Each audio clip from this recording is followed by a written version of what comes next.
বন্ধুরা, আমরা এখন হুইটস্টোন ব্রিজ সম্পর্কিত একটি গাণিতিক সমস্যার সমাধান করব। তো আমরা সমস্যাটি এখানে দেখতে পাচ্ছি। সমস্যাটি হলো একটি হুইটস্টোন ব্রিজের 4টি বাহুতে 8 ওহম, 12 ওহম, 16 ওহম এবং 20 ওহম মানের 4টি রোধ সংযুক্ত রয়েছে। চতুর্থ বাহুতে আর কত মানের রোধ কিভাবে লাগালে ব্রিজটি সাম্যাবস্থায় আসবে সেটি আমাদের এখানে জানতে চাওয়া হয়েছে। তো কত মানের রোধ এবং কিভাবে লাগানোর কথা বলা হচ্ছে। তো কিভাবে বলতে মূলত আসলে সেই রোধটিকে তোমরা শ্রেণী সমবায়ে সংযুক্ত করবে। মানে চতুর্থ বাহুর রোধ কত ছিল দেখো তো, 20 ওহম ছিল, তাই না? তো এই 20 ওহমের সাথে আর কত মানের যে রোধটা সেটা তুমি শ্রেণীতে সংযুক্ত করবে নাকি সমান্তরালে সংযুক্ত করবে, এবং সেই মানটাও বা কত হবে, যে মানটা হলে তোমার হুইটস্টোন ব্রিজটা কোথায় আসবে, সাম্যাবস্থায় আসবে, এটি আসলে এখানে জানতে চাওয়া হয়েছে। তো এটির জন্য আমাদেরকে কি করতে হবে বলো তো?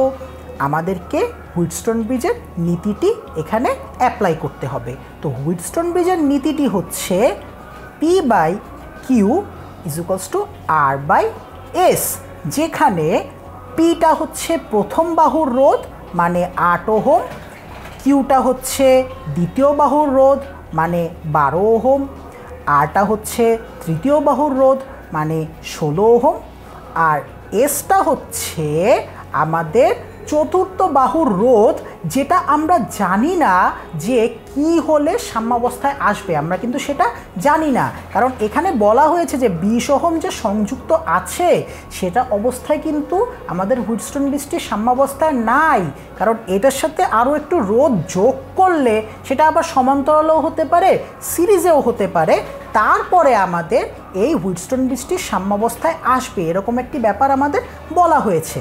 তাহলে প্রথমে আমাদের দেখতে হবে যে কীভাবে এসের মান কত হলে হুইটস্টোন ব্রিজটি সাম্যাবস্থায় আসে। তো আমরা সেই এসের মানটি এখন বের করব। তোমরা হয়তো এখানে এই যে মানগুলো দেওয়া হয়েছে সেই মানগুলো থেকে সহজেই তোমরা নিজেরাই করতে পারবে। তো তোমাদের জন্য আমার একটা সাজেশন হবে যে তোমরা একটু ভিডিওটা পজ করো, পজ করে এই পি কিউ আর এর মানগুলো বসিয়ে তোমরা এসের মানটি বের করো এবং তারপরে আবার আমার করা সমাধানের সাথে সেটি মিলিয়ে নাও। দেখো আমরা এখন এসের মানটি বের করছি। আমাদের এসের মানটি হবে হচ্ছে S by R is equals to আমরা কিউ বাই পি লিখতে পারি। তাহলে এস ইজ ইকুয়ালস টু হবে কি আমাদের কিউ বাই পি ইন্টু আর, যেটার মান আসছে 12 বাই 8 ইন্টু 16। তার মানে আমরা এখানে যদি ক্যালকুলেটরের সমাধান করি আসবে 24 ওহম। বন্ধুরা, তার মানে আমরা চতুর্থ বাহুতে যদি টোটাল 24 ওহম রেজিস্ট্যান্স বা রোধ আনতে পারি তাহলেই আমাদের হুইটস্টোন ব্রিজটি সাম্যাবস্থায় আসবে। কিন্তু আমাদের এখন চতুর্থ বাহুতে রোধ কত আছে? 20 ওহম আছে। তাহলে আমরা যেটা বুঝতে পারছি যে 24 ওহমটা অবশ্যই গ্রেটার দেন 20 ওহম।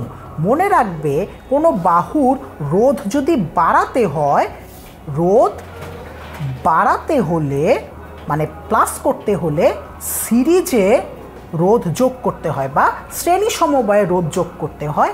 আর রোধ যদি কোনো বাহুতে কমাতে হয় তাহলে আমাদের সমান্তরালে রোধ যুক্ত করতে হবে।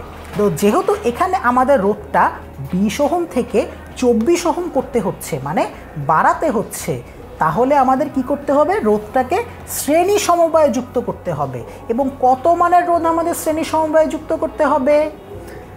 আমাদের এসটা হতে হবে হচ্ছে 24, সেখানে আমাদের মনে করো বর্তমানে আছে হচ্ছে এস প্রাইম, যেটা হচ্ছে 20 ওহম, আর যুক্ত করতে হবে মনে করো এক্স ওহম মানের রোধ।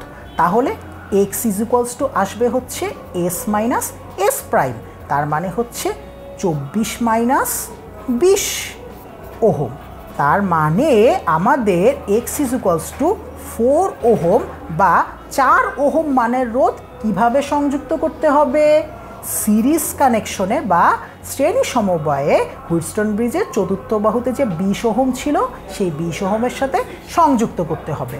এবং ভিডিওটি আজকের মতো তোমাদের জন্য এখানেই শেষ হলো।